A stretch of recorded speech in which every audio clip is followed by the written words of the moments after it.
आदरणीय अध्यक्ष कमरेड माधव कुमार नेपाल, प्रवक्ता कमरेड नारायण राज श्रेष्ठ, अन्य सबै केन्द्रीय समितिका सहयोगका कमरेडहरू, अतिथि कमरेडहरू, यो प्रशिक्षण भेलामा गण्डकी प्रदेशका सबै जिल्लाबाट उपस्थित हुनुभएका सबै कमरेडहरू, सबभन्दा पहिला म पार्टी केन्द्रको तर्फबाट र मेरो तर्फबाट एकचोटि फेरि अभिवादन गर्दछु स्वीकारको क्रान्तिकारी अभिवादन। कमरेडहरू, हामी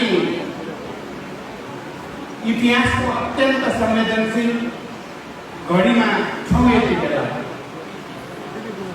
झन्डै 70 वर्ष लामो सशस्त्र र शान्तिपूर्ण सङ्घर्षबाट प्राप्त भएका उपलब्धिहरू, सङ्घीय लोकतान्त्रिक गणतन्त्रको संविधान र सङ्घीय लोकतान्त्रिक गणतन्त्र आफै यति बेला धरापमा परेको छ। हजारौं शहीदहरू, बेपत्ता योद्धाहरू, घाइते योद्धाहरू, जनयुद्ध र जनआन्दोलनका लाखौं करोडौं जनताका भावनाहरूमाथि यति बेला जबरजस्त प्रहार भएको छ र हामी सामान्य अवस्थामा यो प्रशिक्षण भेलामा उपस्थित भएका छैनौँ। अत्यन्त विशिष्ट, अत्यन्त संवेदनशील घडीमा हाम्रो इतिहासका, हाम्रो आन्दोलनका र हाम्रो बलिदानका उपलब्धिहरूको रक्षा गर्ने सङ्कल्प सहित हामी आन्दोलनको एउटा नयाँ उचाइ प्राप्त गर्नको निम्ति, त्यसको तयारीको निम्ति यो भेलामा उपस्थित भएका छौँ। हाम्रो लागि यो भेला प्रशिक्षण कुनै प्रहसन होइन, हास्य व्यङ्ग होइन, कुनै उखान टुक्का गरेर हँसाउनको लागि हामी यहाँ जुटेका छैनौँ।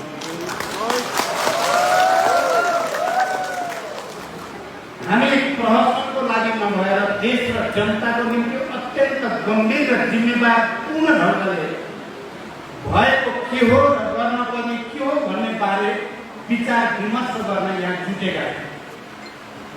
हाम्रो लागि यो जीवन मरणको सङ्घर्षसँग सम्बन्धित छ। त्यसकारण हामी अहिलेको परिस्थितिको मूल्याङ्कन गरौँ र भएको के हो भन्ने कुराको जानकारी गराउनु पनि हामी दुवैजना अध्यक्ष प्रवक्ता लगायत हामी यहाँ उपस्थित भएका छौँ। कमरेडहरू, म सुरुमा के भन्न चाहन्छु भने कतिपय मानिसहरूले हाम्रो पार्टीभित्र चलेको विवाद र बहसलाई पदको निम्ति लुसाचुरीको रूपमा या पक्ष विपक्षको चाहिँ तानातानको रूपमा व्याख्या गर्ने कोसिस भएको छ। म सुरुमा नै कमरेडहरूको ध्यान केमा आकर्षित गर्न चाहन्छु भने यो पदको लडाइँ होइन, यो तानातानको कुरा पनि होइन, यो विचारको लडाइँ हो, यो राजनीतिक मुद्दाको लडाइँ हो, यो विधि पद्धति पालन गर्ने या नगर्ने विषयको लडाइँ हो, यो राष्ट्र र जनताप्रति जवाबदेही हुने या गैर जिम्मेवार हुने भन्ने विषयको लडाइँ हो र अन्ततः यो सही प्रवृत्ति र गलत प्रवृत्तिका बिचको सङ्घर्ष हो। यसलाई अन्य रूपमा व्याख्या गर्ने सबै प्रयासहरू म खारेज गर्न चाहन्छु। एकदम संश्लेषित रूपमा भन्दा यो क्रान्ति र प्रतिक्रान्तिका बिचको लडाइँ हो, यो अग्रगमन र प्रतिगमनका बिचको लडाइँ हो। त्यहाँ सबै कमरेडहरूलाई यति बेला गम्भीरतापूर्वक, जिम्मेवारीपूर्वक हाम्रा ती महान शहीदहरूलाई हामी स्मरण गरौँ। हाम्रा त्यो हजारौं बेपत्ता भएका योद्धाहरूलाई स्मरण गरौँ। हाम्रा हजारौं घाइते अपाङ्गहरूलाई स्मरण गरौँ। जनयुद्ध र जनआन्दोलनमा सहभागी भएर ठुलो त्याग र तपस्या गरेका सबैलाई हामी सम्मान गरौँ। हाम्रा हिजो युद्धको मैदानमा जनमुक्ति सेनाको रूपमा लडेका ती योद्धाहरूलाई सम्मान गरौँ, स्मरण गरौँ र हामी फेरि एकचोटि उपलब्धिको रक्षा गर्नको लागि, क्रान्तिका उपलब्धिको रक्षा गर्नको लागि राष्ट्र र जनताप्रति हामीले गरेको प्रतिबद्धता जे थियो त्यो प्रतिबद्धताप्रति हामी इमान्दार छौँ भनेर एकचोटि फेरि साबित गर्नको लागि एकताबद्ध हौँ र अगाडि बढौँ। आजको आवश्यकता त्यही नै हो र हामीले देशभरि अहिले जे गरिरहेका छौँ त्यसै उद्देश्यका लागि गरेका छौँ। बडो प्रष्ट कुरा के हो भने कम्युनिस्ट पार्टी भनेको एकातिर विचार लाइनको आधारमा, अर्कोतिर विधिको आधारमा, विचार र विधिको संयोजनद्वारा चल्ने पार्टी हो। र हामीले जति बेला पार्टी एकता गरेका थियौँ, तपाईहरु सबैलाई स्मरण छ, मलाई चाहिँ विश्वास छ भने तपाईहरुले पक्कै पनि पार्टी एकता गर्ने बेलामा हामीले गरेका सहमतिहरू, समझदारीहरू तपाईहरुले पढ्नु भएको छ, बुझ्नु भएको छ। म खाली स्मरण गराउन चाहन्छु, त्यो एकता गर्दा हामीले प्रष्ट विचारलाई अगाडि राखेका छौँ। मार्क्सवाद लेनिनवादलाई निर्देशक सिद्धान्तको रूपमा स्वीकार गर्ने, तात्कालिक राजनीतिक कार्यदिशाको रूपमा तपाईले यहाँ लेख्नु भएको छ, समाजवाद उन्मुख जनताको जनवादलाई राजनीतिक कार्यदिशाको रूपमा स्वीकार गर्ने, अनि संगठन र विधिको रूपमा लेनिनवादी संगठनात्मक सिद्धान्तलाई आत्मसात गर्ने, व्यक्ति संगठनको मातहत हुने, अल्पमत बहुमतको मातहत हुने, हरेक कमिटीमा बहुमतको निर्णयले पार्टीको निर्णय हुने भन्ने कुरामा हामीले सहमति गरेर पार्टी एकता गरेका हौँ। म कुरालाई के कुरातिर पनि ध्यान आकर्षित गराउन चाहन्छु भने जति बेला हामीले पार्टी एकता गरेका थियौँ, दुईटा अलग अलग धाराबाट अगाडि आएका प्रमुख कम्युनिस्ट पार्टीहरू तात्कालिक नेकपा एमाले र नेकपा माओवादी केन्द्रको पनि हामीले राजनीतिक प्रतिवेदनमा समीक्षा गरेका छौँ र त्यो समीक्षामा तात्कालिक एमालेको जनताको बहुदलीय जनवादको भूमिकाको बारेमा, कमरेड मदन भण्डारीले खेलेको भूमिकाको बारेमा बडो प्रष्टसँग समीक्षा गरिएको छ र त्यसै गरिकन माओवादी केन्द्रको 21औं शताब्दीमा जनवादको भूमिकाको बारेमा, माओवादी आन्दोलनले नेपालको राजनीतिक परिवर्तनमा खेलेको भूमिका, उत्पीडित वर्ग, जाति, क्षेत्र, लिङ्ग, समुदाय सबैमा राजनीतिक जागरण ल्याउन माओवादी आन्दोलनले, माओवादी युद्धले के भूमिका खेल्यो भन्ने कुरा र विचारको रूपमा 21औं शताब्दीमा जनवादको विकास सम्बन्धी अवधारणाले के भूमिका खेल्यो भन्ने कुराहरू त्यो राजनीतिक प्रतिवेदनमा प्रचण्डको नेतृत्वमा के भयो भन्ने कुराको पनि समीक्षा गरिएको छ। म तपाईँहरूलाई फेरि त्यो राजनीतिक प्रतिवेदन जसले विचारलाई, राजनीतिक कार्यदिशालाई, संगठनात्मक सिद्धान्तलाई र हाम्रो इतिहासको समीक्षालाई विश्लेषित गर्दै भनेको के छ भने समाजवादको उन्मुख जनताको जनवादलाई आउने महाधिवेशनसम्म अझ विकसित र अझ परिमार्जित गरेर लैजाने र अनि हाम्रो रणनीतिक लक्ष्य समाजवाद हो, समाजवादको आधार तयार गर्ने भन्ने कुरा पनि बडो प्रष्टसँग भनिएको छ। अहिले हाम्रो लडाईँ एउटा मुख्यतः त्यो राजनीतिक प्रतिवेदनमा संश्लेषित गरेको विचार, राजनीतिक कार्यदिशा, संगठनको सिद्धान्त, विधि पद्धति, इतिहासको समीक्षा जस्ता विषयहरूलाई आत्मसात गर्ने या त्यसलाई छोड्ने भन्ने लडाईँ हो। तपाईँले गहिरिएर हेर्नुभयो भने केपी ओलीले कहिले पनि राजनीतिक प्रतिवेदनमा जे कुरामा सहमति गरिएको हो त्यसको उहाँले उल्लेख पनि गर्नुहुन्न, त्यसलाई स्वीकार्नुहुन्न। बरु उहाँले आजभोलि भनेको तपाईँले सुन्नुभयो, अस्ति भर्खरै मलाई त यो कुरा संविधानले अप्ठ्यारो लाग्छ। माओवादी जनयुद्धमा संलग्न भएका केही साथीहरू जो अहिले केपीसँग जानुभएको छ, मलाई लाज लागेको छ। उहाँहरूलाई सम्झिँदा जनयुद्ध भनेको कुलेको फर्सी हो भनेको सुन्न उहाँहरूले सकेको कसरी हो? राष्ट्रिय प्रतिवेदन जसमा केपी ओलीले पनि हस्ताक्षर गर्नुभएको छ, त्यो प्रतिवेदनमा माओवादी जनयुद्धले नेपालमा राजनीतिक जागरण ल्याउन महत्त्वपूर्ण भूमिका खेल्यो, संविधान सभाको वातावरण बनाउन, संघीय लोकतान्त्रिक गणतन्त्रको संविधान निर्माण गर्ने कुरामा मुख्य भूमिका खेल्यो भनेर सही गरिएको छ। अहिले त्यही प्रतिवेदन हाम्रो अहिले पनि कायम छ अनि उहाँले त्यो प्रतिवेदनको मर्म र भावना विपरीत बोल्दा ती साथीहरू जो अहिले प्रतिक्रान्तिको साक्षी भएर बस्नु भएको छ, जो अहिले प्रतिगमनको साक्षी बस्नु भएको छ, उहाँहरूको पनि त्यही भनाइ हो। म तपाईँ सबैलाई प्रत्येकलाई त्यो प्रश्न सोध्नको लागि अपिल गर्न चाहन्छु। तपाईँले सोध्नुहोस् कि मान्छे सोध्नु प्रश्न के जनयुद्ध कुलेकै फर्सी हो त?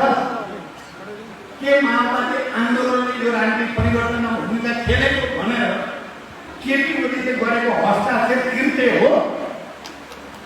केपी ओलीले गरेको हस्ताक्षर कृत्य हो मेरो या मैले जालसाजी गरेको भनेर उहाँले भन्न सक्नुहुन्छ? यदि त्यसो होइन भने यो बेइमानी हो। त्यसका यो विचार र सिद्धान्तप्रति गरिएको घात हो, यो स्वीकार्य छैन। कोही पनि सच्चा कम्युनिस्टलाई, क्रान्तिकारीलाई यो स्वीकार्य हुन सक्दैन। त्यसकारण पहिलो लडाइँ विचार, सिद्धान्तको, राजनीतिको, विधि विधान र पद्धतिको लडाइँ हो। यो लडाइँ अहिले भर्खरै देखा परेको होइन। पार्टी एकता भएदेखि नै कहिले सुसुप्त रूपमा, कहिले निकै उग्र रूपमा यो लडाइँ चल्दै आएको थियो, चलिराखेको थियो। र गत सालको केन्द्रीय समितिको बैठकपछि यो सङ्घर्ष अलि बढी बृहत रूपमा, अलि बढी तलसम्म चल्दै जान थाल्यो। केन्द्रीय समितिको बैठकपछि तपाईँहरूलाई थाहा छ, गत सालको माघमा हामीले केन्द्रीय समितिको दोस्रो बैठक बसेका थियौँ। त्यो बैठकको अध्यक्षता मैले गरेको थिएँ। केपी ओली बैठकको सुरु र अन्तमा देखा गर्नु भएको थियो। बाँकी त्यो बैठक बडो सकारात्मक ढङ्गले र सफलतापूर्वक सम्पन्न भयो र त्यसले पार्टी एकतालाई सुदृढ गर्न धेरै महत्त्वपूर्ण भूमिका खेल्दै थियो। तर त्यही सफलता केपी र केपी नजिकका साथीहरूको लागि असह्य भयो। साथीहरू विक्षिप्त हुनुभयो र आफ्नो दुःखको अलग्गै भेला गरेर त्यो भेलाबाट अब चाहिँ यो सिङ्गै पार्टीलाई प्रचण्डले कुनै न कुनै रूपमा आफ्नो ग्रिपमा लाने भयो। त्यसकारण उहाँले एउटा नयाँ नारा उचाल्नु भयो। म उनीहरूको ध्यान यतापट्टि पनि विशेष रूपले जाओस् भन्ने चाहन्छु र अहिले पनि उहाँहरूले त्यो प्रयास गरिराख्नु भएको छ। उहाँहरूले यो विचारको, विधिको, सिद्धान्तको, राजनीतिक कार्यदिशाको लडाइँ होइन, यसलाई पूर्व एमाले र पूर्व माओवादीको लडाइँ बनाउने कोसिस गर्नुभयो। तपाईँहरू ध्यान दिनु होला, पूर्व एमाले र पूर्व माओवादीको लडाइँ बनाउने।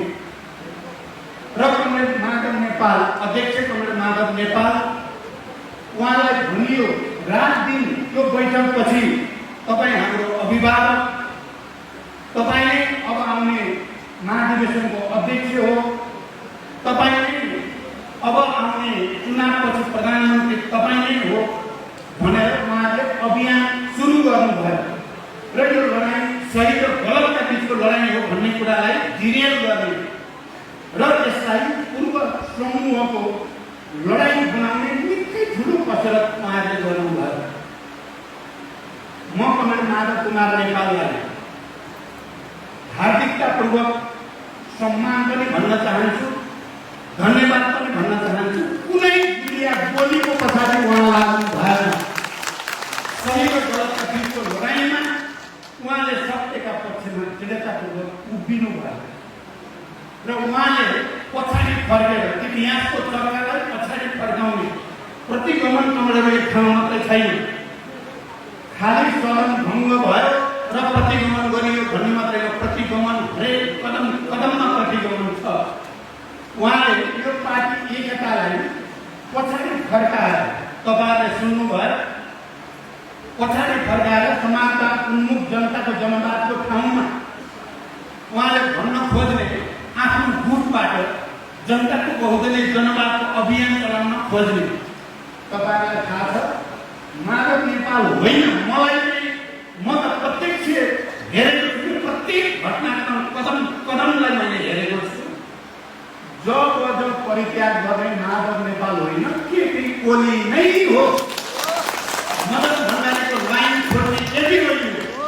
म आधिकारिक रूपले प्रमाणित रूपले र दृढताको साथ भन्न सक्दछु, किनभने अन्तिम बैठक थियो पार्टी एकता अगाडि बढाउने सम्बन्धी, सरकार गठन सम्बन्धी बहस भएको थियो दुईटा पार्टीहरूको लाइनको विषयमा।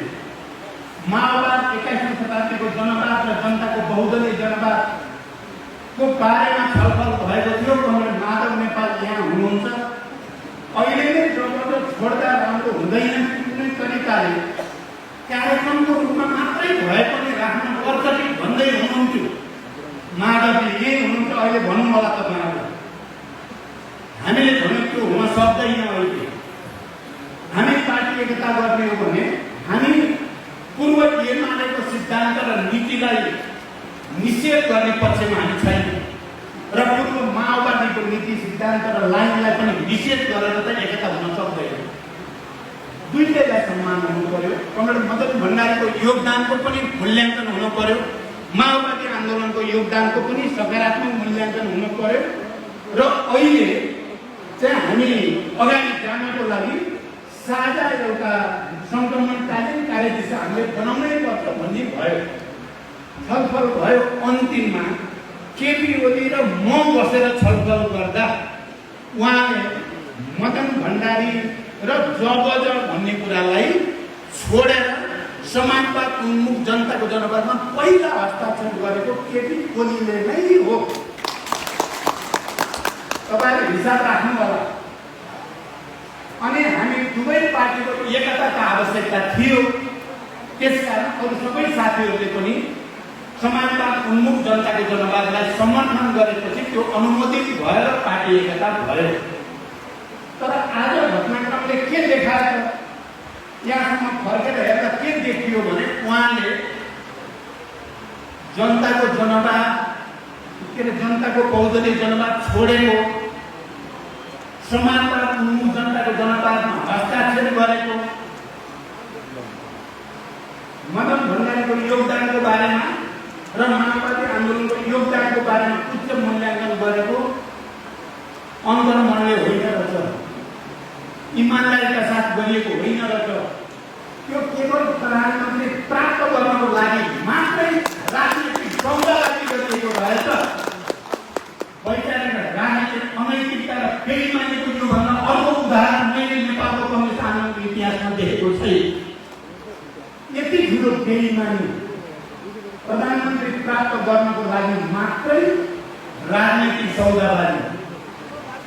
र अहिले तपाईँले हामीले देखेका छौँ उहाँले पार्टीभित्र विवाद भएको, पार्टीभित्र बहस चलेको भन्ने नाममा, पार्टीभित्र विवाद भएको र चलेको नाममा उहाँले संसद भङ्ग गर्ने, संविधान मात्र आक्रमण गर्ने, प्रहार गर्ने काम गर्नुभएको छ। के को लागि? पार्टीभित्र त विवाद भइ नै राख्छ। पार्टी भनेकै विवाद हुने संस्थाको नाम हो। विवाद भयो भने पार्टी नै हुँदैन। जब पार्टीमा विवाद हुन छोड्छ पार्टी आवश्यकै हुँदैन। समाजमा पार्टी चाहिँदैन। त्यो साम्यवाद हो। साम्यवादमा पार्टी चाहिँदैन। पार्टी हुँदासम्म विवाद हुन्छ। म तपाईँलाई थाहा छ, दुईचोटि प्रधानमन्त्री भएँ, दुवैचोटि प्रधानमन्त्री छोडेँ। पार्टी प्रधानमन्त्री हुनको लागि पार्टी विभाजन गर्न परेन, प्रधानमन्त्री छोड्दाखेरि पार्टी विभाजन गर्न पनि परेन। विभाजन अरू कारणले भयो। माधवजी प्रधानमन्त्री हुनुभयो, प्रधानमन्त्री छोड्नुभयो, पार्टी त विभाजन भयो। म प्रधानमन्त्री ज्ञानले छोडिदिनु, पार्टी जेसुकै होस् भनेर त माधवजीले पनि त्यति बेला पार्टी फुटाउनु पर्छ। या कमरेड भल्ला खनाल उहाँ प्रधानमन्त्री हुनुभयो। पार्टीले भन्यो त्यति बेला स्वयं केपी ओलीले तपाईँले यो कुरा मान्नु भयो भने प्रधानमन्त्री छोड्नुपर्छ भनेर वक्तव्य दिनुभएको छ। तपाईँले सुन्नु भएको छ त्यो वक्तव्य। तर कङ्ग्रेस भला खुनाले म प्रधानमन्त्री छोड्दिनँ, बरु पार्टी फुटाइदिन्छु, म प्रधानमन्त्री छोड्दिनँ, बरु संविधान मिचिदिन्छु त भन्नु भएन। न मैले भने, न माधवजीले भन्नुभयो, न झलना। किनकि हामी यहाँ अहिले 3टा पूर्व प्रधानमन्त्री छौँ सचिवालयमा, उप प्रधानमन्त्री छौँ। हामीले त्यसो त गरेनौँ। पार्टीभित्र विवाद भइरहेको छ। पार्टीमा को विधान छ, पार्टीको विधान अनुसार पार्टीले आफ्नो निर्णय गर्छ। विधानमा के भनेको छु मैले अहिले पनि भने, बहुमतको निर्णय पार्टीको निर्णय हुनेछ। त्यो एउटा विधानको एउटा धारा मात्र, एउटा शीर्षकै छ, अध्याय छ। बहुमतको निर्णय पार्टीको निर्णय हुनेछ, जसमा केपी ओलीको पनि हस्ताक्षर छ। तपाईँले थाहा पाउनुभयो सचिवालयमा उहाँको बहुमत रहेन, स्थायी समितिमा उहाँको बहुमत रहेन, बरु धेरै नै कमजोर देखिनु भयो। झन्डै 2/3 बहुमत हामीले कमान्ड गऱ्यौँ स्थायी समितिमा।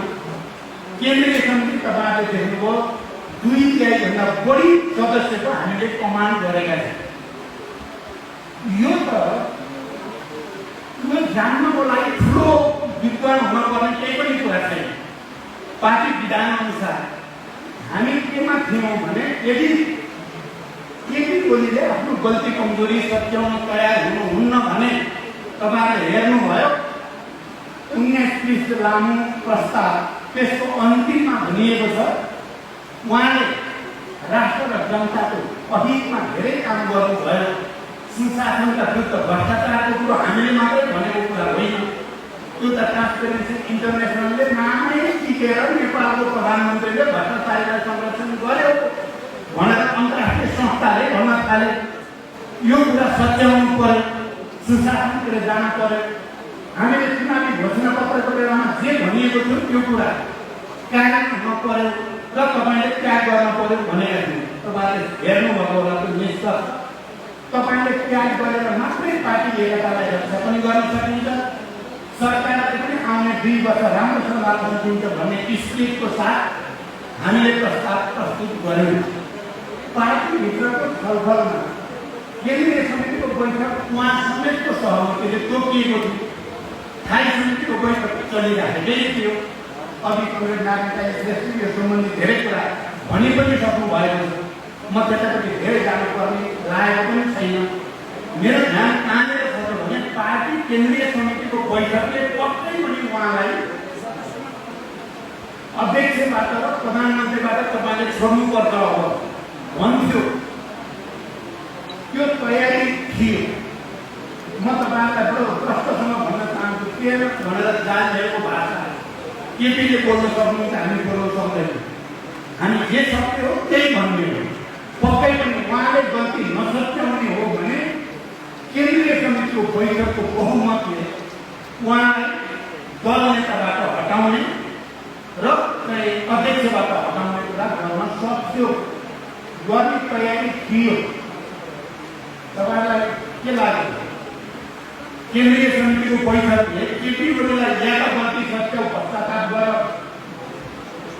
राष्ट्र र जनताप्रति कोभिड-19को बेलामा शुद्ध भ्रष्टाचार भयो भन्ने कुराको छानबिन गर, भ्रष्टाचारलाई संरक्षण गर्ने काम भयो भनेर अन्तर्राष्ट्रिय संस्थाले भनेका छन्, त्यसको छानबिन गर्न तयार हो, पश्चाताप गर। होइन भने सायद तिमीले जिम्मेवारी छोडिदिनु पर्ने हुन्छ भन्नेवाला थियो केन्द्रीय समिति। त्यो प्रस्ताव जो पेश गरिएको थियो त्यसको स्पिरिट त्यही नै थियो। तर पार्टीभित्र अल्पमतमा परे भन्दैमा, पार्टीभित्र सचिवालयमा बहुमत रहेन, स्थायी समितिमा बहुमत रहेन, केन्द्रीय समितिमा बहुमत रहेन भन्दैमा अनि पार्टी विभाजनै गरिदिने, संविधान कुल्चेर हिँड्ने, संविधानलाई निर्ममतापूर्वक प्रहार गर्ने, संसद भङ्ग गर्ने राइट कहीँ छ? न संविधानमा, न कानुनमा, नैतिकता, न राजनीतिक परम्परा कहीँ छ? हामीले अहिले प्रश्न गरिराखेका भने यो विषय पनि अब प्रष्ट भइसकेको छ। लामो 46 सालको ऐतिहासिक जनआन्दोलन पछिका अनुभवहरूको साथ खिचेर नै संविधानमा संसद भङ्ग गर्ने विशेषाधिकार प्रधानमन्त्रीलाई नदिने कुरा धेरै दिनको बहसपछि हामी सबैले सर्वसम्मत रूपमा गरेको कुरा हो। अहिले यसमाथि प्रहार के भनेर गरियो? पार्टीभित्र विवाद भयो भनेर। पार्टीभित्रको विवादलाई समाधान गर्ने पार्टीकै वैधानिक प्रक्रिया छ, पार्टीकै आधिकारिक प्रक्रिया छ। अनि संसदभित्र पैदा हुने समस्याहरूको समाधान गर्ने संसदको आफ्नै मान्यता छ, संविधानको मान्यता छ, ऐन कानुनहरू छन्, नियमावलीहरू छन्, त्यस अनुसार चल्छ। पार्टीभित्र विवाद भयो भनेर जनताले सार्वभौम नेपाली जनताले चुनेर पठाएको सार्वभौम संसदमाथि प्रहार गर्ने कहीँ कतै मिल्छ त? यसको जवाब छैन। अघि नै यहाँ कुरा आइसकेको छ, उहाँले जवाब दिन सक्ने ठाउँै छैन, कहीँ कतै बोल्ने ठाउँै छैन। तर पद र पावरको बलमा मानिसहरूलाई धम्क्याउने, तर्साउने अनेक किसिमका हतकण्डाहरू उपयोग भइरहेको तपाईँहरूले देखेका छन्। मैले अघि भने उहाँहरूको प्रतिगमन खालि संविधानको भावना र मर्ममाथि प्रहार गर्नेमा मात्र होइन, पार्टी एकताको मर्म र भावनामाथि प्रहार गर्ने, पार्टी एकताका बेलामा बनाइएका हाम्रा मूल्य मान्यतामाथि प्रहार गर्ने हरेक प्रतिगमन मात्र।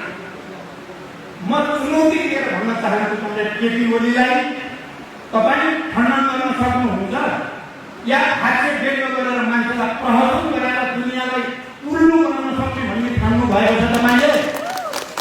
जनतालाई भेडा बाख्रा ठान्नु भएको छ तपाईँले? त्यो हजारौँ शहीदहरूको बलिदान र हजारौँ योद्धाहरूको त्याग तपस्यालाई तपाईँले छट्टा ठान्नु भएको छ। तपाईँ हो गणतन्त्र सम्भव छैन नेपालमा भन्ने तपाईँ हो, हामी होइन। समावेशी समानुपातिक चाहिँदैन भन्ने तपाईँ हो, हामी होइन। नेपाली जनता होइन, कोही पनि पार्टीका नेताहरू होइन। तर तपाईँलाई स्वामित्व भएन, अपनत्व भएन भनेर राष्ट्र र जनतामाथि घात गर्ने छुट तपाईँलाई जनताले दिन सक्छ, इतिहासले दिन सक्छ। हाम्रो प्रश्न छ, अहिले हाम्रो यो पार्टीमा झन्डै 70% केन्द्रीय समिति हामीसँग छ, हामीले कमान गरेका छौँ। हिजो मात्रै अध्यक्ष कमरेड माधव र म हामी दुवैजना अध्यक्ष निर्वाचन आयोगमा गयौँ र हामीले विगतको नजिर र सन्दर्भहरू समेत अहिलेको विशिष्ट अवस्था र हाम्रो पार्टीको स्थितिको बारेमा फेरि एकचोटि सविस्तार त्यहाँ कुरा राख्यौँ। र हिजो हामीलाई के विश्वास भएको छ, म चाहिँ के विश्वास लिएर निक्लेर मलाई माधव नेपाल पनि हामी जो त्यहाँ थियौँ कि निर्वाचन आयोगले अन्ततः निष्पक्ष गर्छ भन्ने विश्वास लिएर आएर के विश्वास लिएर आएर नेपालको पार्टी नेकपा हाम्रै हुन्छ, सुरेश चिन्ह हाम्रै हुन्छ। तपाईँ देखेर सुनेको चाहिँ तालो त्यसलाई हामीमा त पस्न सक्दैन, पस्यो भने आधी हुरी बतास नेपाल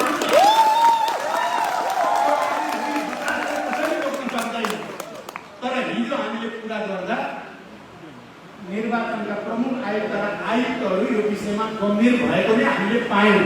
तर केपी ओलीका मान्छेले जनतालाई भ्रम दिन फेरि हप्काएर पठायो भने हामी पहिला हाँस्दै आएको अहिले माधवतिर म हामीलाई त हप्काएर पठायो।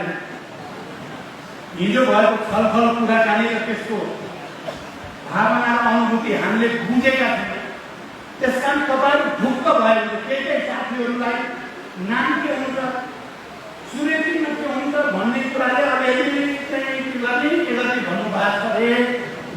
म आज हिजोको पनि आजको पनि अध्यक्षको हैसियतले र मैले जे बुझेको छु निर्वाचन आयोग या नियम कानुन संविधान सबैको मर्म भावना र हिजो मात्रै भएको कुराको आधारमा तपाईँहरूलाई पुरै विश्वास दिलाउन चाहन्छु, नाम र चिन्ह हाम्रै हुन्छ। त्यसकारण दुविधामा नबस्नु, तपाईँहरू बस्नै पर्दैन, दुविधामा बस्नै पर्दैन। किनकि निर्वाचन सम्बन्धी दल सम्बन्धी नियममा ऐनमा प्रष्टसँग भनेको छ जोसँग 50% भन्दा बढी केन्द्रीय समितिको सदस्यको संख्या हुन्छ त्यसकै आधिकारिक हुन्छ लोगो चुनावमा त्यसैले पाउँछ भनेको छ। हामीले हिजो पढेर पनि हेऱ्यौँ उहाँहरूलाई पनि देखायौँ यो छ नि तर हामीसँग त 70% छ। दुईजना यताउता भएका छन् अब कोही मन्त्री पाएपछि जाने तिनको कुरा छोडिदिनु। मैले के भने बुवाका साथीहरूलाई धेरै घृणा गर्न पर्दैन 3-4 महिनापछि फर्किन यहीँ आउनुपर्छ। अब फर्केपछि के दिनमा पनि त्यतिखेर सोच्नु र फर्किँदा धेरै फर्किन्छ। त्यहाँ बस्ने ठाउँ हुँदैन त्यहाँ बस्नुसम्म हुँदैन। अहिले कमरेड नारायणका श्रेष्ठले भनेको जस्तै मलाई पनि लाग्छ कसरी सुत्न सक्नु भएको मलाई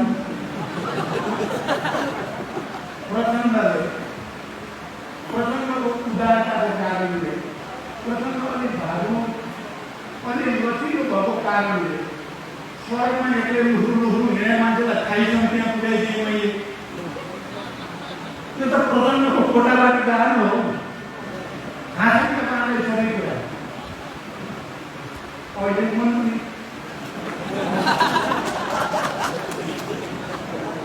विचार गर्नु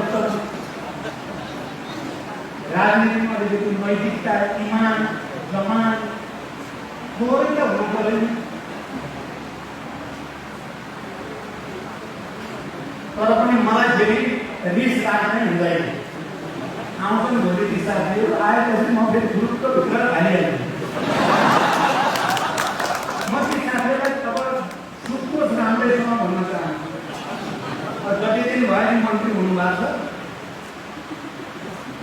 फेरि लाग मान्न पर्दैन। मुलु घरमा फर्किँदाखेरि बिहान रिसाएर हिँडेका छोराछोरी दिनभरि कता भूमिका लिएर बेलुका आएपछि आमा बाबुले चाहिँ आफ्नै छोराछोरी उस्तै खान्छ।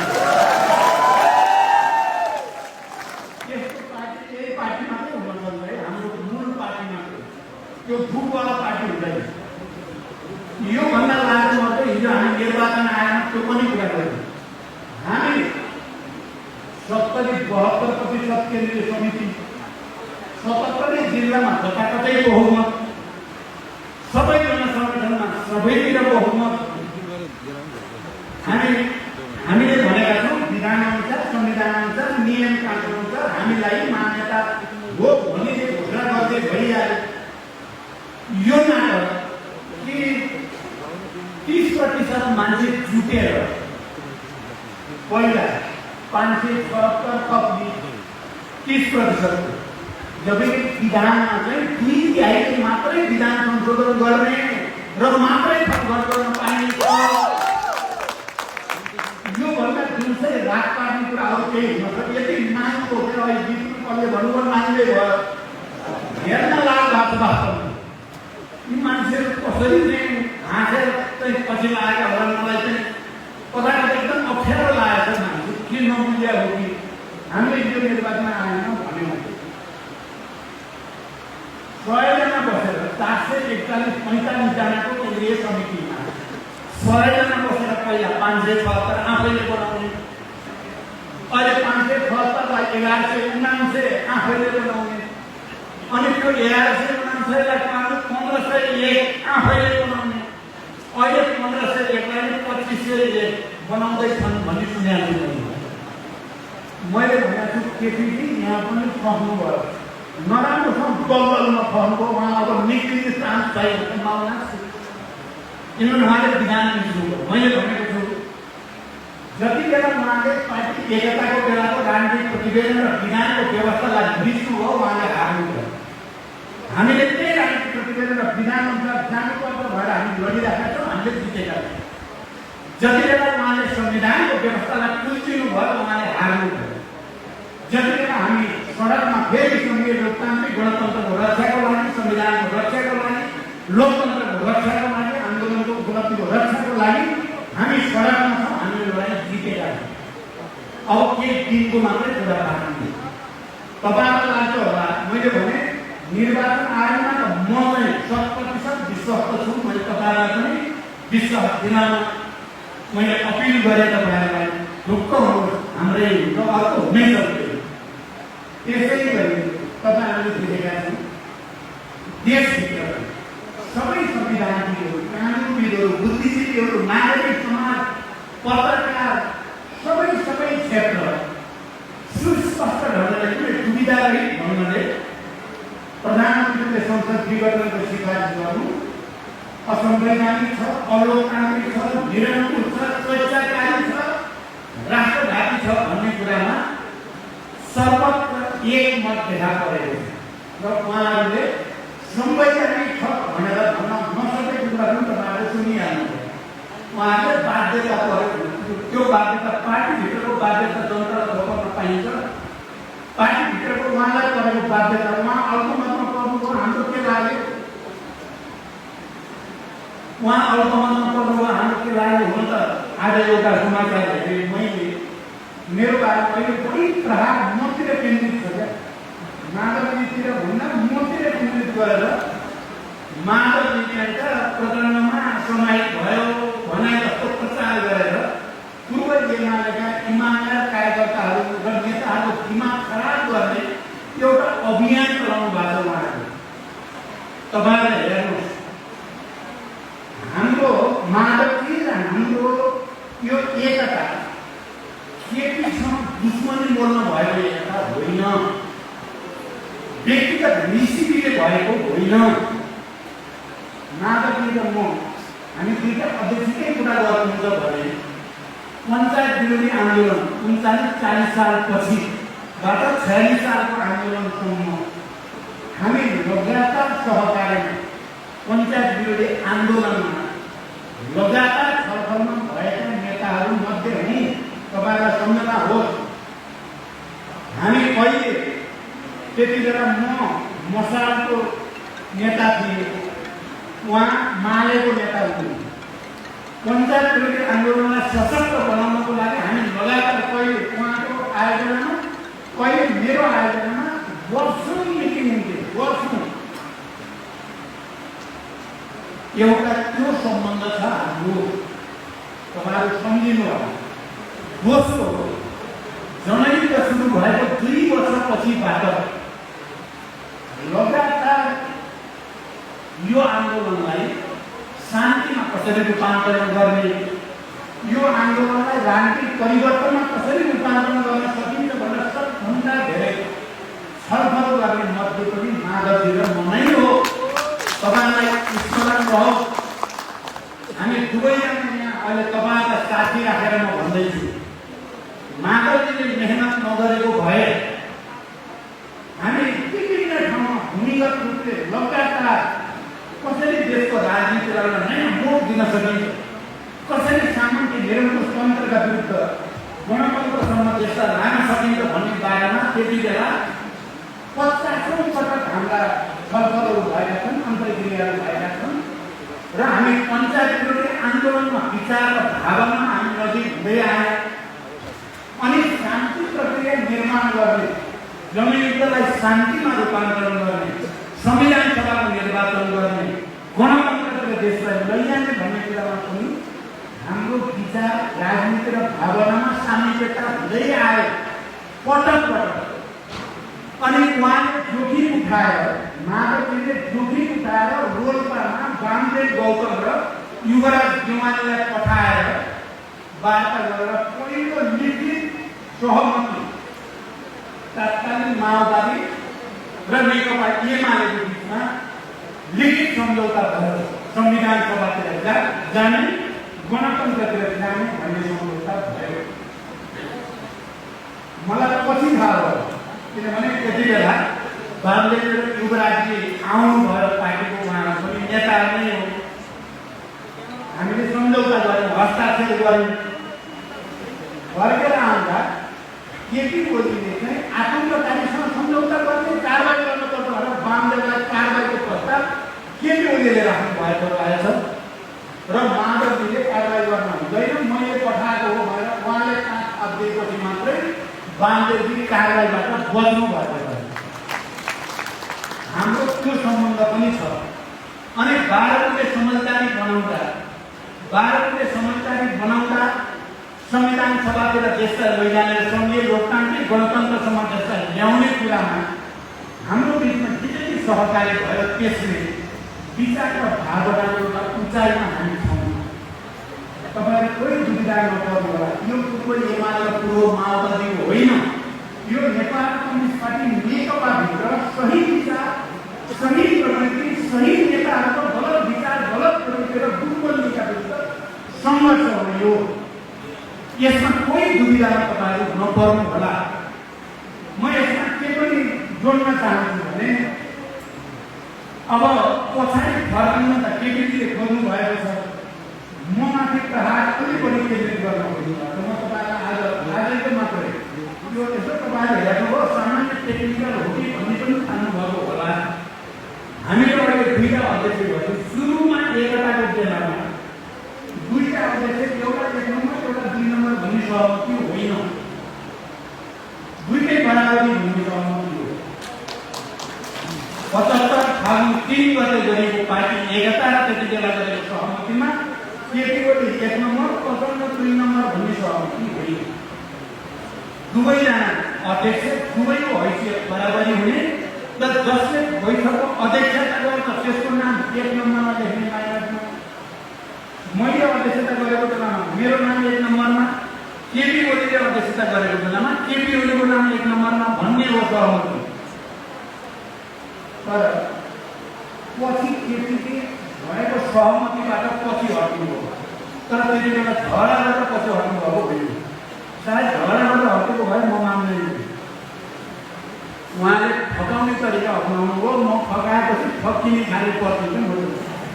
मेरो कमजोरी त्यस्तो हो। उहाँले के भन्नुभयो भने म जे भए पनि तपाईँभन्दा 3टा भोटा पनि फटाएको छु कङ्ग्रेस, अहिले म प्रधानमन्त्री पनि छु, 1 नम्बरमा त मेरै नाम राखिदिनु पर्यो। आज भनेको छ, भोलि भनेको छ, पर्सि भनेको छ, किसिम गरेपछि मलाई चाहिँ भइहाल्यो भनेर छोड्या हो कि। तर त्यसको दुष्परिणाम कति घातक निक्ल्यो अहिले आएर हेर्दा मैले छोड्नु हुँदो रहेन त भन्ने त मलाई लागेको छ। तर अहिले म फेरि हामी माधवको अध्यक्ष हुनुभयो, हाम्रो त्यही विधान अनुसार विधानमा मार्गदर्शनसम्म 2टा अध्यक्षको व्यवस्था छ। माधवजी हुनुभयो। अब हेर्नु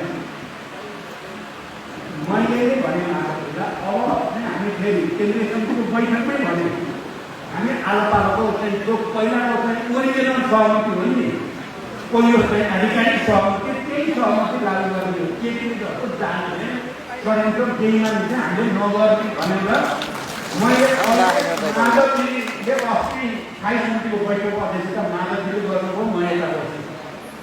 हाम्रो सहमति छ अर्को बैठक मैले अध्यक्षता गर्छु, उहाँ बस्नु। आज म हुन त म पहिला जान पर्ने ट्रेनको टिकट भएर हो, तर म तपाईँलाई के भन्न चाहन्छु भने अर्को बैठकको अध्यक्षता म नगर्दासम्म उहाँ 1 नम्बर हो। उहाँले लास्टको बोल्नुपर्छ भनेर तपाईँहरू बुझ्नु होला। हाम्रो विचार धारणा के रहेछ भन्ने कुरा तपाईँहरू बुझ्नु होला। तपाईँहरू के भ्रममा नपर्नुलाई केपीले फैलाएको भ्रम प्रचण्डको पक्षमा गयो भन्ने होइन, म माधवजीको पक्षमा गयो भने हामी गएकै हो। त्यो भनेर के बिग्रिन्छ भने त माधवजी मेरो पक्ष, म माधवजीको पक्ष। एकता गऱ्यो भने हामीले ओरिजिनल सहमति जे भएको त्यही मानेछौँ। हामी जात गर्ने पक्षमा छैनौँ र मलाई विश्वास। मलाई यो बिचमा यतिका कुरा के पनि भन्न मन लाग्यो भने पहिलो स्थायी समितिको बैठकबाट नै अलिकति पार्टीका घटक हुन सुरु गयो। केपीको उद्देश्य इमान्दारिताको रहेनछ, बेइमानीको, जालझेलको, छलछाम पनि मान्नै गर्नुपर्छ। मान्नै गरेर छलछाम अहिले धेरै भन्न पनि मलाई लाग्छ। उहाँले त्यसो गर्ने छलछामको तरिका अपनाउने जहिले पनि। यति बेला बामले बेला म सम्झन चाहन्छु। मैले बामलेलाई एउटा प्रसङ्गमा तपाईँ सम्झिहाल्ने रोल्पामा उहाँबाट हस्ताक्षर गरेको र 2टा निम्न पदको 2टा पार्टी मिलेर जानुपर्छ भनेको र माधवजीले त्यसलाई कहाँ थापिएको, बामले कहाँ थापेको नत्र बामलाई कारण आफ्नो कार्यक्रम गरेर सम्झौता गरेको भनेर भन्ने गणतन्त्रबारे के थियो केपीजीको भन्ने भनिराख्नु परेन। रामदेवले पछि के भन्नुभयो मलाई किनभने मैले माधवजीलाई पञ्चायत विरोधी आन्दोलनदेखि जनयुद्धको बेलामा भएका सहकारदेखि 12 गते समझदारीदेखि नारायणकाजी कमरेड यही हुनुहुन्छ।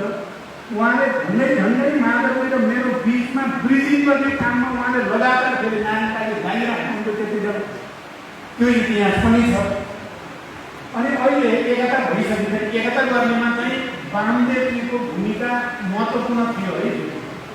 वामदेवजीसँग सल्लाह गरेर नै म केपीलाई एकताको प्रस्ताव लिएर म गएको। केपी प्रस्ताव लिएर आएको होइन, त्यो कुरा पनि तपाईँलाई प्रश्न होस्। अनि पछि एकता भइसकेपछि एकपटक वामदेवजीले भन्नुभयो मलाई बडो गम्भीर ढङ्गले केपी पनि भनेको धोका, बेइमानी, अनैतिकता, जाल भेल, झुट बाहेक केही पनि होइन। वामदेवजीले भनेको मलाई माधव नेपाल भनेको 1000 गुणा इमानदार, केपी भन्दा 1000 गुणा पारदर्शी, 1000 गुणा सुशासन हुनुपर्छ भन्ने मान्छे हो भनेर मलाई वामदेवजीले। मैले आफैले पञ्चायत विरोधी आन्दोलनदेखि जे भोगेको थिएँ, बुझेको थिएँ, म त आफू किनेरै थिएँ। तर वामदेवजीले भनेको त्यो 1000 गुणा पारदर्शी, 1000 गुणा इमानदार, 1000 गुणा क्रान्तिकारी, 1000 गुणा सुशासनवाला हो भन्दा मलाई बडो गर्वको महसुस भएको थियो। हुन त अहिले विचार वामदेवजीले आफ्नै ठाउँमा हुनुहुन्छ। अब कुरा चाहिँ भइरहेको छ, वामदेवजीमा मैले पनि कुरा त भइरहेकै छ। तर पनि यस किसिमको एकता हो यो हाम्रो अहिले खालि केपीलाई हटाउन बहुमत पुर्याउन गरेको एकता होइन। यो राष्ट्र केन्द्रित राम्रो बनाउने, जनतालाई कसरी राहत दिने, विकास निर्माण र समृद्धितिर देशलाई कसरी लैजाने, सुशासन कसरी कायम गर्ने, र यो कम्युनिस्ट पार्टी जस्तो यो पार्टीलाई कसरी बनाउने भन्ने विचार र भावनामा एकताको कारणले हाम्रो यो समीकरण अगाडि आएको हो। यसलाई उहाँले केपीजीले गुटबन्दी गरे, खुमलटारमा गएर 5 जना बस्ने गुटबन्दी भनेर भन्ने गर्नु। केपीले बालुवाटारमा बसेर गरेको देशभरि गरेको गुटबन्दी नहुने। हामी सचिवालयका बहुमत बसेपछि त गुटबन्दी नै भएन नि, सचिवालय नै तपाईहरु विचार गर्नु विधान अनुसार सचिवालयको बहुमत भइसक्यो त बहुमतै भयो नि। त्यहाँ गुटबन्दी भन्ने कुरा भएन सचिवालय बस्दा। तर मेरो भनेको मतलब के हो भने अहिले पछाडि फर्काउन खोज्ने, एमाले एक ठाउँमा माओवादी अर्को ठाउँमा बनाउन खोज्ने यो प्रतिगमन हो। केपी ओली र उहाँको नजिकका मानिसहरूले जे अहिले भन्न खोज्नु भएको छ त्यो प्रतिगामी हो, पछाडि फर्काउने कुरा। म उनीहरूलाई हार्दिकतापूर्वक अनुरोध गर्न चाहन्छु, पछाडि फर्कने कल्पना नगरौँ। इतिहास अगाडि बढिसक्यो, हामी नेपाल कम्युनिस्ट पार्टी नेकपा भइसक्यौँ। हामीले पूर्व एमाले र माओवादी केन्द्रलाई विघटन गरिसक्यौँ। केन्द्र मात्रै विघटन गरेको होइन, माथिदेखि तलसम्म झन्डै सबै सङ्गठनहरू हामीले विघटनको घोषणा गरेका छौँ। ती विघटन भए हामीले राजनीतिक प्रतिवेदन र विधान सबै नयाँ बनाएर हामी त्यो अनुसार परिचालित छौँ। त्यसकारण फेरि यहाँबाट पछाडि फर्काउन खोज्ने सबै षड्यन्त्रलाई हामीले परास्त गर्छौँ। उनीहरू अब यति भनिसकेपछि म अन्ततिर के कुरामा चाहिँ उनीहरूको ध्यान आकर्षित गर्न चाहन्छु भने संविधानको बारेमा अरू कुरा भइसकेपछि मैले यो क्रान्ति र प्रतिक्रान्तिको लडाइँ पनि उनीहरूलाई भनिसकेको छ। के हुन्छ होला त अहिले एउटा प्रश्न छ। मैले निर्वाचन आएको कुरा भने सर्वोच्च अदालतले के गर्छ होला। उहाँहरूले चाहिँ पूर्व प्रधान न्यायाधीशहरूले यो संविधानमा हुँदै नभएको अधिकार प्रयोग भयो त देखि भयो भन्नु भयो। तपाईँले सुन्नुभयो केपीले तिनीहरूलाई पनि उहाँलाई हुम्क्याउने भाषामा बोल्नु भएको छ र सर्वोच्च अदालतले मैले के भने त्यही हुन्छ भनेर उहाँले प्रचार गर्नुभएको छ। तपाईँले पनि सुन्नुभएको। सर्वोच्च अदालतले केपीले जे भने त्यही नै गर्छ भन्ने आँट उहाँले कहाँबाट पाउनु? यो अदालतलाई दबावमा राख्ने, प्रभावित गर्ने, राज्यको दुरुपयोग गर्ने षड्यन्त्र बारेमा केही हो? कसरी भन्न सक्नुहुन्छ उहाँले? सर्वोच्च अदालतले उहाँले भनेकै गरिदिन्छ। संविधानको व्याख्या सर्वोच्च अदालतले संविधानभन्दा बाहिर गएर गर्छ भन्ने गम्भीर प्रश्न छ। यो कहाँबाट आयो भन्दा अनि देशका पूर्व प्रधान न्यायाधीशहरू जो राष्ट्रका जिम्मेवार नागरिकहरू पनि हो उहाँ र राष्ट्र अप्ठ्यारोमा, संविधान अप्ठ्यारोमा, लोकतन्त्र अप्ठ्यारोमा परेको बेला जिम्मेवार नागरिकका हैसियतले पनि संविधानको बारेमा आफ्नो बुझाइ राख्ने अधिकार पनि हो, जिम्मेवारी पनि हो। ती म पूर्व प्रधान न्यायाधीशहरूलाई हार्दिक बधाई पनि भन्न चाहन्छु, धन्यवाद भन्न चाहन्छु र तपाईहरुको साहसको लागि म सलाम गर्न चाहन्छु र उहाँहरूलाई धम्क्याउने केपी ओलीको प्रवृत्तिप्रति म घोर भर्त्सना गर्न चाहन्छु, घृणा गर्न चाहन्छु, तिरस्कार गर्न चाहन्छु। अब के हुन्छ भन्ने बारेमा मलाई विश्वास छ सर्वोच्च अदालतले संविधानको व्याख्या गर्ने हो, संविधान संशोधन गर्ने पनि होइन, संविधानको आफूप्रति व्याख्या गर्ने भन्ने पनि होइन। संविधानमा जुन अक्षर लेखिएको छ, जुन भावना छ, त्यहाँ मर्म छ संविधानको, त्यसैको व्याख्या गर्ने हो।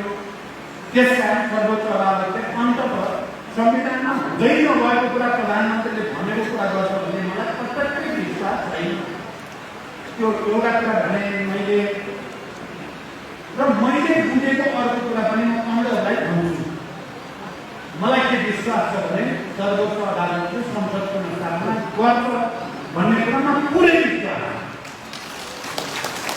यो विश्वास त्यतिकै काल्पनिक आधारमा भनेको होइन। धेरै मानिसहरूसँगको अन्तर्क्रिया, संविधानविदहरूसँग कुराकानी, न्यायाधीशहरूकै अभिव्यक्तिहरू सबै सुनेर म भन्दै तपाईहरु ढुक्क हुनुहोला, संसदको स्थापना भइन्छ र सर्वोच्च अदालतले संविधानको सही व्याख्या गर्छ। सही व्याख्या गर्ने बित्तिकै संसदको स्थापना हुन्छ। अब यदि त्यसो गर्न ढिलाइ भयो या अन्यथा भयो भने सबभन्दा ठुलो अदालत भनेको जनताको अदालत नै हो। त्यहाँ जनताको अदालत हिजो तपाईहरुले कल्पना गरौँ 12 बजे समझदारी हामी गर्दै थियौँ। गिरिजा प्रसाद कोइराला हुनुहुन्छ त्यति बेला, हामीहरू थियौँ सबै। संसद विघटन भएको कति वर्ष भएको थियो? 7-8 वर्षपछि भइसकेको थियो। 7-8 वर्षपछि संसद पुनर्स्थापना भयो।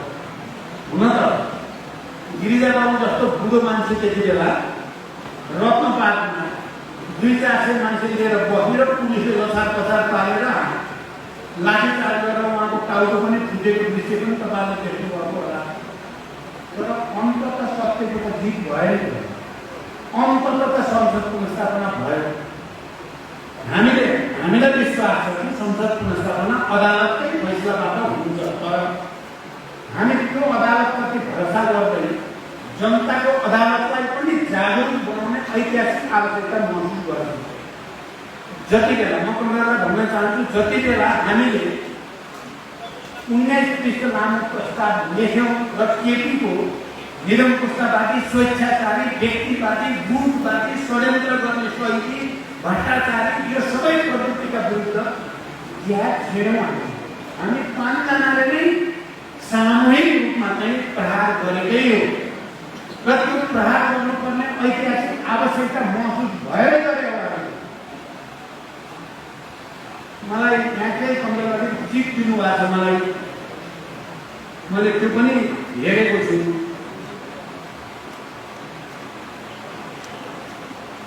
मैले भनेको छु अब गिरिजा बाबुपछि सायद माधवजी, म, प्रकाशजी, झलनाथजी सायद अब एकचोटि सडकमा टाउको फुटाउने हाम्रो पालोवाला हो कि तपाईँहरू सायद हुनुहुन्छ। मलाई हुनुहुन्छ भने यो हामीले अन्यायका विरुद्ध, अत्याचारका विरुद्ध, स्वेच्छाचारिता र निरङ्कुशताका विरुद्ध फेरि एकचोटि विद्रोह गर्नुपर्ने, फेरि एकचोटि क्रान्तिको नेतृत्व गर्नुपर्ने। हिजो हामी पञ्चायत विरोधी आन्दोलनमा जेल जे चाहिँ भोग्न पनि तयार भएर हिँडेकै हो। हिजो हामी जनयुद्ध र जनआन्दोलनहरूमा टाउकोमा कफन बाँधेर हिँडेकै हो र 250 वर्ष पुरानो राजतन्त्रको अन्त्य गर्ने ठाउँमा हामीले देशलाई ल्याइपुर्याएकै हो। अहिले केपीओलीको उखान टुक्काएर यो चाहिँ प्रहसनलाई परास्त गर्न केही दिन सडकमा चाहिँ हामीले चाहिँ पुरै झुगाएर भनेर जानुपर्छ भने हामी तयार। मैले चाहिँ यो प्रस्ताव तयार पार्दै गर्दा कता कता फेरि एकचोटि विद्रोह गरेको अनुभूति भएको छ। तपाईँले एउटा कुरा सुन्नु भएको छ, हिजो केन्द्रीय समितिको बैठकपछि केपीजी मसँग त्यत्तिकै मैले केही नराम्रो नगर्दा पनि रिसाएर मेरो कुर्सी हटाएको भन्ने त सुन्नु भएको छ तपाईँले। माधवले भन्नु भन्नु होला त्यसरी कुर्सी हटाएर यतापट्टि लगेको भए त मैले त कुर्सी बोकेर केपीलाई जम्प भन्थेँ। प्रचण्डसित सजिलै गएर बस्नुभयो भन्नुहुन्छ उहाँले। मैले के भन्छु भने ठिकै हो भने तपाईँको स्थिति अनुसार म सम्मान गर्छु, तर मैले त्यति बेला भनेको थिएँ धन्यवाद दिएपछि तपाईँतिर थिएँ मलाई अप्ठ्यारो लाग्थ्यो। तपाईँले सबै जनतालाई राष्ट्रपति गरेको घाटको कारणले तपाईँसँग नजिक बस्दा अप्ठ्यारो लाग्थ्यो। मलाई माधवजी धनराजी नारायणजी बामदेवसँग गइदिनु भयो, मलाई उताको किताबमा पुर्याइदिनु भयो, मलाई बहुमत बनाइदिनु भयो, धन्यवाद।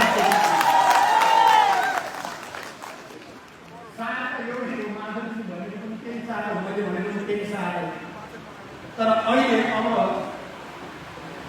एकचोटि फेरि सडकमा आन्दोलन गर्दा गर्वको महसुस हुन्छ। फेरि निरङ्कुशतन्त्रका विरुद्ध, फेरि स्वेच्छाचारिताका विरुद्ध, फेरि राज्यको दुरुपयोग गर्ने षड्यन्त्रका विरुद्ध जनताको साथमा, राष्ट्रको साथमा फेरि अगाडि बढ्ने अवसर प्राप्त भएको लाग्छ। यो चुनौती पनि हो, यो अवसर पनि हो। यो पार्टी एकता भन्ने कुरा पनि कहिलेकाहीँ पार्टी एकता भन्दा भन्दै सोभियत सङ्घको त्यो गति भयो, एकता भन्दा भन्दै पूर्वी युरोपमा त्यो गति भयो, एकता भन्दा भन्दै सिपिएमको पश्चिम बङ्गालमा त्यो गति भयो। गलत चिजका विरुद्ध सङ्घर्ष नगर्यो भने त झन् सिद्धिने त विलोप हुने त पार्टी त। अब त मैले अहिले गणतन्त्रमा यतिका तपाईँ हाम्रो आएको देख्दा म निकै उत्साहित पनि भएको छु। तपाईँहरू अब जागिदिनु भयो, तल गएर कार्यकर्तालाई जनतालाई प्रशिक्षण गर्ने, परिचालन गर्ने, आन्दोलित गर्ने काम गर्नुभयो भने मलाई लाग्छ हामी छिटै नै, धेरै समय होइन, केही महिनाभित्रै हामी विजयी हुन्छौँ। हामी विजयी हुन्छौँ र केपीजी र केपी गुटको पतन अनिवार्य छ।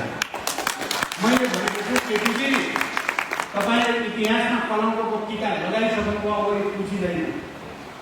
यत्रो पार्टी एकता, यत्रो 2/3 बहुमत हामीले के गरेका छौँ?